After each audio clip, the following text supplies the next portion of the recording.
dalam perjuangan mereka, mereka cari base camp, ma'wa. Tempat di mana mereka di situ bertemu, kemudian keluar, kembali ke base campnya lagi.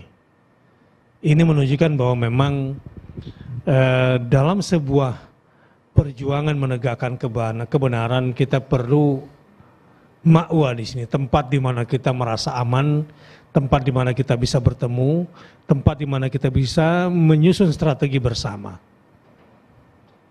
Ini penting. Tidak bisa sebuah gerakan itu terkonsolidasikan jika tidak ada ma'wa di sini. Ya. Tetapi ma'wanya di sini atau tempat kembali atau base camp mereka ini tentu tempat yang dirahmati oleh Allah Subhanahu wa taala. Dengan tujuan masing-masing. Id'awa al-fityah. Berarti di sini pemuda ya, luar biasa. Al-fityah di atas 2, tidak lebih dari 10. Tapi juga nggak usah tebak-tebakan lah. Iya. Berapa jumlahnya itu nggak penting. Nggak penting banget. Sampai dicerita lagi namanya si Anu gitu. Si Anu. Tapi dulu saya disuruh ngapa sama kakek saya nama-namanya. Iya. Ulangi. Maksalmina, Tamliho, Martunis, Nainunis, Saribunis, Dainunis, Palyastatusis. 7. Terus yang ke-8-nya anjingnya Kitmir. Oh iya, Kitmir anjingnya. Masih ingat saya. Ya itu juga di Baidawi ya, tafsir Baidawi ditulis. Iya, tetapi ternyata setelah setelah membaca tafsir, para ahli tafsir tidak ada yang fokus ke situ. Gitu. Iya. Kenapa saya disuruh menghafal itu? Tapi ini juga Ustaz, mungkin ya mohon maaf ya, ada gini kan. Jadi katanya nih, ada wafak itu Ustaz. Tapi kakek saya nggak ngajarin ini. Cuman tiba-tiba saya ada ngasih gitu. Kok tiba-tiba saya dikasih wafak? Aturan juga saya ngasih gitu kan. Nah, jadi nama Ashabul Kahfi ditulis melingkar. Kemudian di tengah-tengahnya anjingnya. Tempelin katanya di tembok. Pintu, maka maling nggak akan masuk.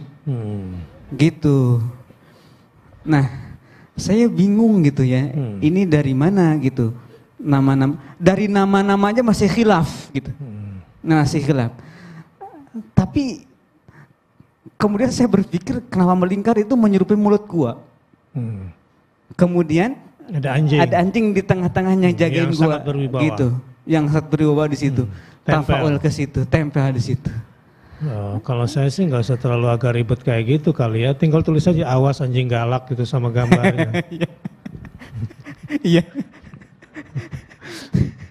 Kan lawu tala ta'alaihim lawallaitu minhum firara gitu kan. Jadi ada di situ padahal kabur semua. Wala mulita minhum ru'ba kan. Tapi yang jelas di sini agen perubahan adalah al-fityah. Al-fityah, iya. Jadi jangan fokus ke berapanya ya. Di atas 2, tidak lebih dari 10. Yang jelas ini adalah agen-agen perubahan. Iya.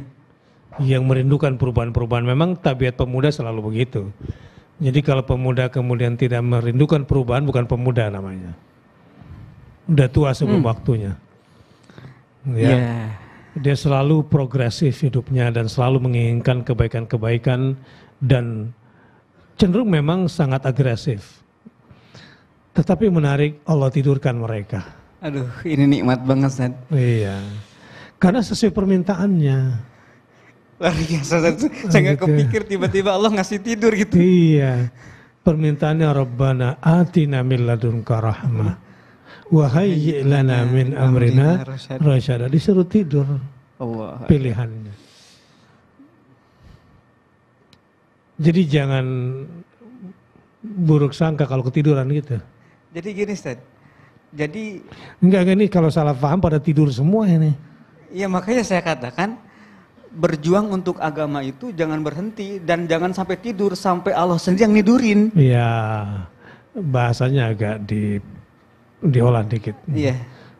Bahasa menidur itulah ada kurang paham. Yang menidurkan. Janganlah berhenti berjuang untuk agama dan jangan sampai tidur sampai Allah sendiri yang menidurkanmu. Iya, gitu bagus. Sampai begini-gini saya tangan saya tadi. Baik, kita lanjut. Jadi para pemuda ini adalah pemuda-pemuda yang memang visioner, Iya. yang gelisah dengan lingkungan yang tidak sesuai dengan fitrahnya atau nalurinya, ingin melakukan hal-hal besar tapi luar biasa. Kelebihan pemuda ini tidak mendahulukan otaknya, tidak mendahulukan geraknya, tidak ingin mendahulukan pendapatnya yang sesungguhnya ini menjadi ciri khas anak muda. Ya, Anak muda beda yang ini. ya, ini yang didahulukan adalah Allahnya. Bukan akalnya, apa kata Allah dulu, nanya dulu. Bukan karena geraknya, tetapi ya dia ingin dihempas oleh angin kehendak Allah saja. Dia tidak ingin memaksakan pendapatnya, tapi tunduk di hadapan Allah. Susah cari pemuda seperti ini. Ini yang membuat si pemuda ini menjadi berhasil. Setelah itu Allah yang pilihkan. Kira-kira di masa itu pemuda ini dianggap pengecut nggak? Pengecut, Sat. Pengecut ya? Pengecut. Kira-kira pemuda ini kira-kira dianggap lelet nggak nih? Dianggap lelet, Sat. Lelet ini. Pemuda seperti ini kira-kira dianggap pelaku perubahan atau bukan? Bukan perubahan, mungkin disebut perubahan, Sat. Perubahan ya.